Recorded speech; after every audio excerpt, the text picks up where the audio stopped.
უფრო დიდი ძალა, რაც დედისა და შვილის სიყვარული არ არსებობს, იმიტომ რომ ყველას უნდა რაღაცა ჩვენგან. ერთადერთია დედა, რომელსაც უნდა ყველაფერი ჩვენთვის. დანარჩენს ყველას რაღაცა უნდა ჩვენგან. ჩვენც ყველასგან და მათ შორის დედასგან რაღაცა გვინდა ჩვენთვის. და ამიტომ ჩაეხუტეთ, აკოცეთ, მოეფერეთ, აი აგრძნობინეთ, რომ ძალიან გიყვართ.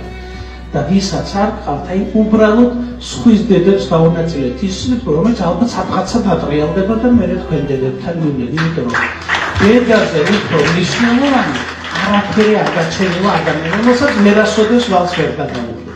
ვახტანგ ჯავახაძეს აქვს ერთი არაჩვეულებრივი ლექსი, გატირება მიყვარდა და ატირება არ მიყვარდა. ისე გავეტირებოდი, უსათუოდ წამიყვანდა. დილა იყო სამაისო და დღე იყო ჩინებული, შევდიოდით მონასტერში ხელი ხელჩაკიდებული. ბოლოს როცა დამიღამდა და დაგვიდგა წუხრის ხანა, ერთხელ კიდე გავეტირე, მაგრამ აღარ წამიყვანაო. როცა ბოლოს წავიდა დედა სახლიდან და ეს განცდა ალბათ არის ყველაზე უსეთი. შთამბეჭდავი დაღი შვილისთვის და აი ამ ბოლო გატირების სიშორეს გიშურებთ.